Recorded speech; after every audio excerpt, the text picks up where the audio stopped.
As far as project moments go, the team selection and kickoff are pretty massive. We can't overstate the importance of selecting the right team and then having an official project kickoff to set the tone and establish rigor and organization going forward. If the project kickoff is sloppy, missing any kinds of information, if it causes confusion and anxiety or doubt, the project is going to be an ongoing struggle and terrible. So true. How the rest of your project unfolds will often depend on the clarity, the tone, and the expectations that are set at the beginning. If the team selection and kickoff are done right, the rest of the road will be a lot smoother. Take it from us, we've done this.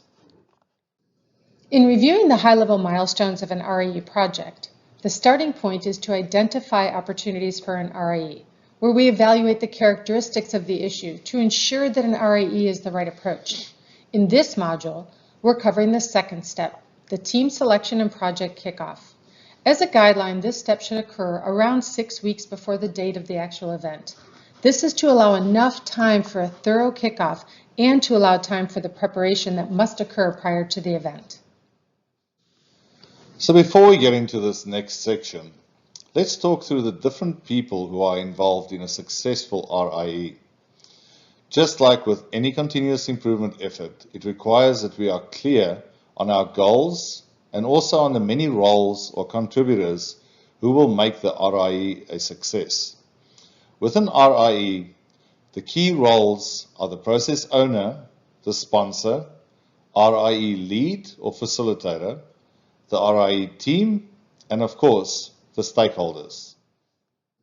The process owner is accountable for the organizational process or department. They're the leader of the process, and if they don't have an answer themselves about how something works, they know where to find the info. Their role in an RIE is to make sure that the team understands the current flow of work, how things really work. They help to provide subject matter expertise and help the team to gather facts and data. The process owner may or may not participate in the actual rapid improvement event, but they will play a significant part in the overall project. The project sponsor is a leader in an organization who provides guidance and support to the team from the beginning through to the completion of the project. The sponsor is the main advocate of the project, and they ensure that the work of the team is tightly aligned with the organizational direction. The process owner and the sponsor may be the same person, but not always. Typically, the process owner and the sponsor are the ones who would have made the decision to go ahead with an RIE to solve a specific issue. They will have collaborated with other leaders to identify and prioritize opportunities. The likelihood of success with any project, including an RIE, is highly dependent upon leadership support. And the key for leadership support lies with the sponsor, who ensures that the RIE team has the direction, the time, and the resources to be successful. The RIE lead or facilitator is responsible for leading the RIE team's actions from beginning through completion.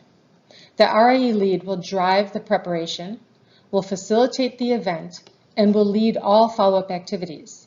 The RIE facilitator must be competent and experienced with continuous improvement methods and tools. They should be at least a green belt level, but usually a black belt, who successfully led multiple projects. The RIE lead will organize meetings and establish team roles. They'll have the ability to both lead and influence the successful implementation of a solution. And they'll ensure a smooth handoff of the newly improved process to the process owner. The RIE team is the group of people, typically 5 to 7, who will work together to implement a solution to the focused problem. The RIE team will have diverse skills and knowledge and will each have specific contributions to the team. The team will perform tasks under the direction of the RIE lead. Their role is to work with other team members to achieve desired results. The RIE team may or may not be skilled in CI. It is the responsibility of the RIE facilitator to determine what type of just-in-time training will be needed to ensure that the team can successfully apply the CI tools and methods when needed. It's very helpful if the RIE team is at least a yellow belt, so that they have a basic understanding of CI and the DMAIC milestones. The more people participate in successful projects led by competent facilitators, the competence of the organization grows and the CI methods and tools become part of the culture. Team members who excel at RIEs tend to gravitate to greater levels of competence and often become green belts themselves, and sometimes even black belts. Stakeholders are those who have an Stakeholders are those who have an interest or a stake in the project, but they don't have a specific role on the project. Stakeholders can be decision makers or other leaders in the organization, or they might be people who will be affected by changes made as a result of the RIE. So Claire, why does this matter? That's a great question. It matters because we need the contributions and we need the support from our stakeholders. And it will be our responsibility to keep them informed and aligned throughout the entire RIE cycle. Okay. Now let's talk about the RIE teams. A team is a small number of people, 5 to 7, with complementary skills who are working towards a common purpose and goal. Well said, Rian. I know. Without a common goal, it's just a group of people. A team will use a common approach, such as the MAIC or a rapid improvement event, for which they hold themselves mutually accountable. Improvement teams must have, first of all, the skills and knowledge to meet the project needs. They must have an understanding of the process being improved. Diverse skills, for example, technical, analytical, interpersonal skills. And there should be representation from critical support functions. Functions like systems, finance, HR, maintenance, for example. I'm sure you have seen all types of teams. Some teams have great success and others ride the struggle bus from the start to the end of the project. We've seen so many of them. So what do successful teams have in common? The greatest team success factors are working together to achieve a common goal, strong communication, leveraging individual expertise, diversity in skills, knowledge, and experience is valued among the team. They have strong team leadership. There's availability for needed resources. They have the ability to manage conflict, and very importantly, leadership alignment and support. In your workbook is a simple assessment. Consider a team that you participated in or have led, or maybe you're in right now. Think about how that team functioned once they were established. So not at the very beginning, when the team was just formed, but once the team got on a roll. And rate the team on the success factors, which you're done with the when you're done with the assessment, reflect on the purpose or goal of that team. How successful was the team at reaching the goal? Was it a painful slog, or was it exhilarating and rewarding? Take a few moments now and pause this video for this workbook activity. To support leaders in selecting a team, we have created a simple template to ensure a balance of necessary skills. On the top of the team selection form, you will see the business case. As team members are considered for the project, their specific skills are assessed by the decision makers. The different skills and expertise are listed in the lower right as a guide. If a team member had successfully demonstrated that he or she has that particular skill, a check mark is placed in the corresponding boxes to indicate the expected contributions to the team. The important things to check are that we have a good balance of skills on the team, not too much or too little in any specific area. This checklist can be used by the sponsor to ensure that the team is balanced and set up for success. Selecting a strong and diverse team will help to create a type of passion for the work. That is, persistent, positive, and meaningful attitude, which results in consistent, constructive work. When team skills are not balanced, the team can lack the passion or the heart for the work that they're assigned to, and there's significantly less likelihood of success, as they're more likely to miss deadlines and become unproductive or even quit when they hit roadblocks or tensions.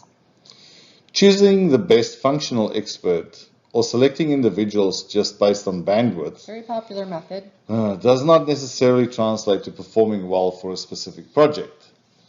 We have all probably been on a project with an unbalanced distribution of skills, and that can cause tension if there is too much emphasis on one skill set, for example, technical skills, and not enough consideration to how the whole team will work together. In your workbooks, you will find the 1-point lesson for team selection. The key is to make sure the most appropriate people are selected to get the job done with enthusiasm and competence. This brings us to our charter. This is the form that holds the information used to hand off the project from sponsor to the team. It's designed to provide the team with all the available information about the project so that they have a strong and organized start. Essentially, the template covers the 5 W's: who, what, when, where, and why. The sponsor and/or RIE project leader is responsible for pulling the new team together for the official kickoff. And the more information that is provided, the stronger the kickoff and the greater the chances of success. Any missing information should become an action item to be quickly addressed so that the team can move forward rapidly. There are multiple pieces of information that must be aligned between leaders and the RIE team. The elements on the charter should all tie together. It starts with the business case, which is the broad description of the problem or opportunity.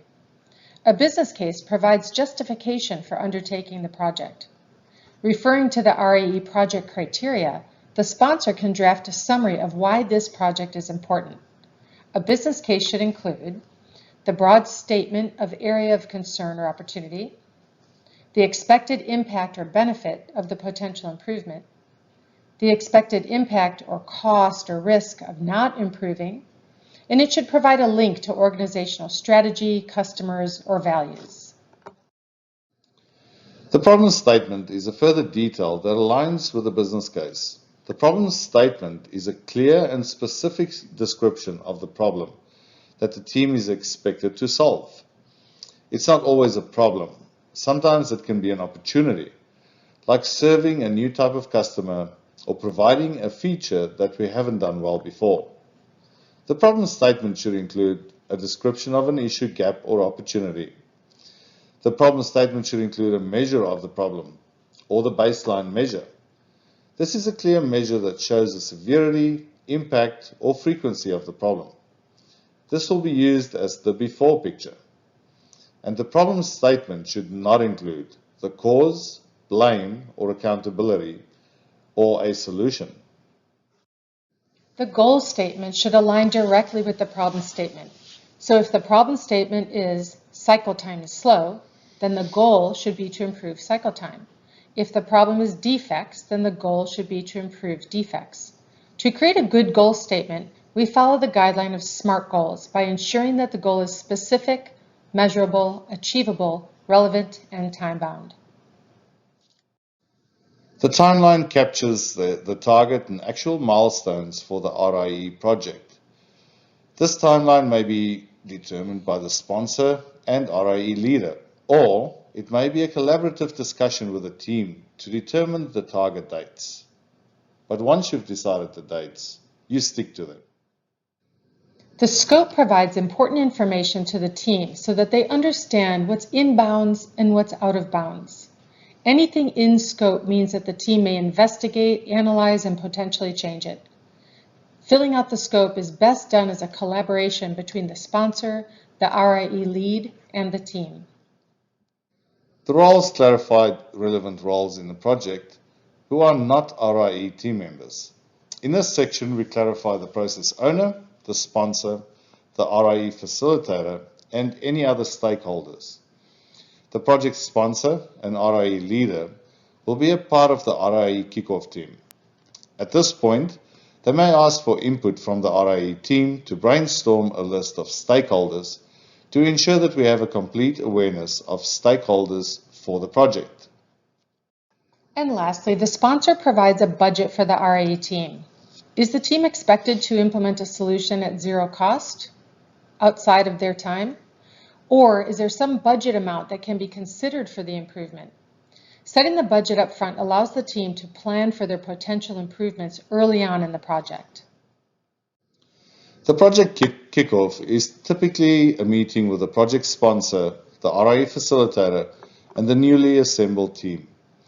The sponsor presents a description and framework of the project, and from this point on, the RIE facilitator and team will work the project. They will keep in close touch with the sponsor to ensure continued alignment with the organization. Something important to keep in mind. Any items that are missing or incomplete on the project charter will need to be solidified during the preparation phase before the event. Every piece of information that's missing or inaccurate by the time of the event will cost us time and resources and will pose a certain risk to the successful completion of the RIE. With the team in place and the project kicked off, the RIE lead is now ready to begin the preparation for the RIE event. If done well, the team will be informed and eager for the event and very, very excited.